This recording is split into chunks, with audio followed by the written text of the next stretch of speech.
Mirror, mirror on the wall, who's the fairest of them all? This is where we see the 7 deadly sins come into place. But did you know that initially 7 deadly sins were first discussed separately as entities throughout the scriptures of the Bible? Later then, the sins were developed into self-help guides by early theologians and moralists. And the research has looked at this in the history, but what is it doing to affect us right now? And what are these 7 deadly sins? Well, the reality is 7 deadly sins are capital vices in other language of the Bible. They're also cardinal sins. Now, I can recall when I was much younger being told that if I did something very bad, that could be a cardinal sin, that could be a moral sin, that could be a venial sin. These were the grades, if you like, of the different types of sins. But the deadly sins were the ones that were going to get you in most trouble. If you succumb to them, it means you've lost all willpower. It means that your character is in disdain. It means that you're being pushed away from society and credibility. One of them leads from what I said earlier on with this mirror. It's the lust aspect of things, because if we excessively look at people and their look and just judge essentially the book by the cover, guess what happens? We are weakening ourselves, yes, our own mind. So by going after pornography and just concentrating on that, we're shaping and objectifying the opposite of sex or whatever we're attracted to into a physical being only. That's cutting off personality. That's cutting off their ability to affect us, the energy that we can both have together, or the openness that we can have in real life by seeing a person, guess what, with clothes on. So excessiveness in this way towards lust means that there's unrestrained or so sexual desire or indulgence. Now lust then is associated with a lack of self-control. So by doing that ourselves, it's going back into weakening our ability to judge, and having that lack of self-control means that we have objectified things and people or others for our own personal gratification. In other words, if we have short-term joy, it's not real anyway, guess what happens? We miss out on the longer term and the ability to see what is the longer term joy. And that is the good stuff. Good stuff can also be in the forms of food. And that's a good thing because we all need food. It's a requirement to survive. When we need food, we are hungry ideally. If we're not hungry and we're eating excessively, that's where gluttony creeps in, because an overindulgence, or say an overconsumption of foods, or indeed drink, materials like that, these can give us the short-term pleasures, the little kicks, the little spikes, but they are wasting ourselves in the longer term. For example, if we eat a lot of sugar, guess what happens if we don't brush our teeth? We're going to have very bad teeth. So the long-term ability for us to gain from the frequency of having all the sugary foods is not a good thing. It could also create a lot of diseases where the body is not in an easeful state. Whereas if we can just hold that little bit of one knowledge of what the thing we're eating is doing to us, and we know it's not bad, not good for us, it's actually bad for us, and we know that in the short term our health isn't really compromised, that the education we have from what it is that's bad for us is more towards the long term. And if we accept that one day we will get to a state where our immune system won't be as strong, and all that's all in our bodies that's been taken beforehand can then kick in, that's when we realize gluttony is not a friend to ourselves. Gluttony can represent a lack of moderation and self-discipline. Now, when I was younger, I was told a lot about moderation. What was it? It meant that you can take everything, or you can take bits and pieces of most things, but make sure that you take a lot more good stuff too. Moderate things. Make sure it's sustainable. Don't feel too sick. Don't put yourself in such a bad way.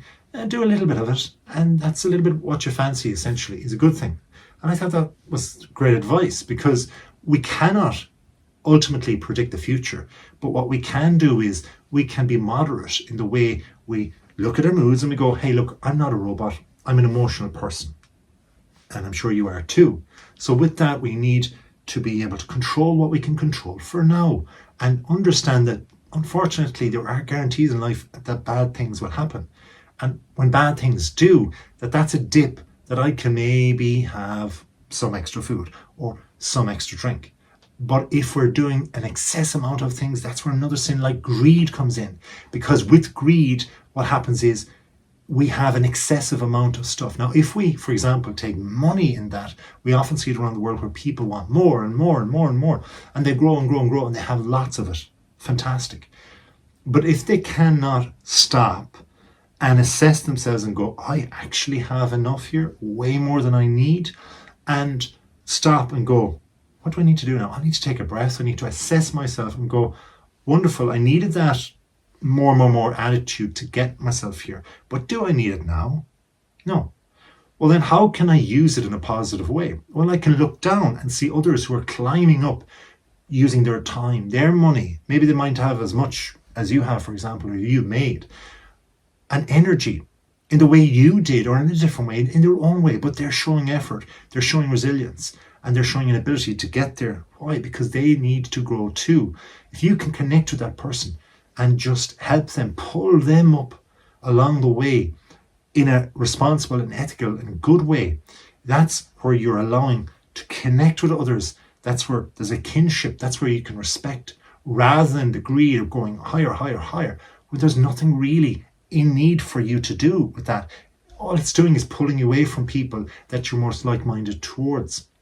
Sloth is another one. We could be too lazy if we have too much and just realize what's the point, right? But we all have responsibilities in life. We all have an ethical way of, if I have enough of one thing that helps me sustain my life on planet, guess what I can do? I can connect with others. I can put my energy into others, and maybe money and maybe time if you have lots of all of those things.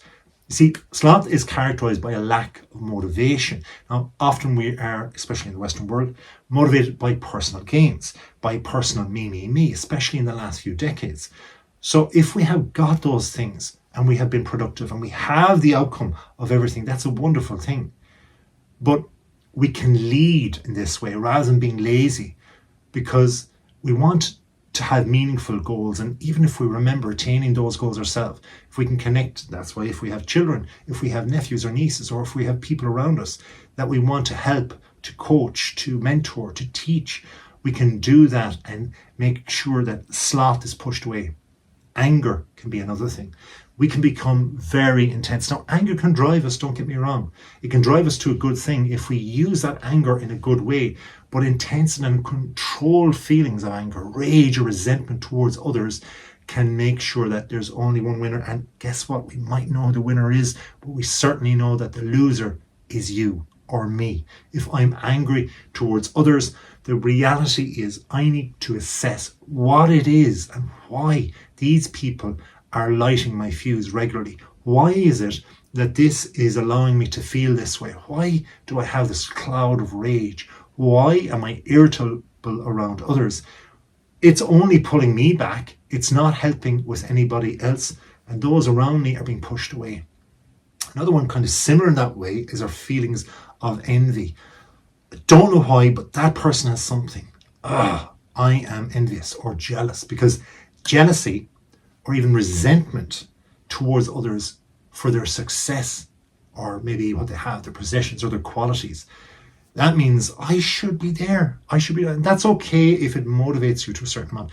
But if they have done a good job, if they have ability similar to yours, if they've used their time, money or energy in a better way, good for them. All you can do is allow that to bounce back to yourself, and you can look at yourself, not your partner, your wife, your husband, your child, somebody very close to you, a friend, even somebody who witnessed that, can assess that and look at that or feel that towards yourself more so than yourself.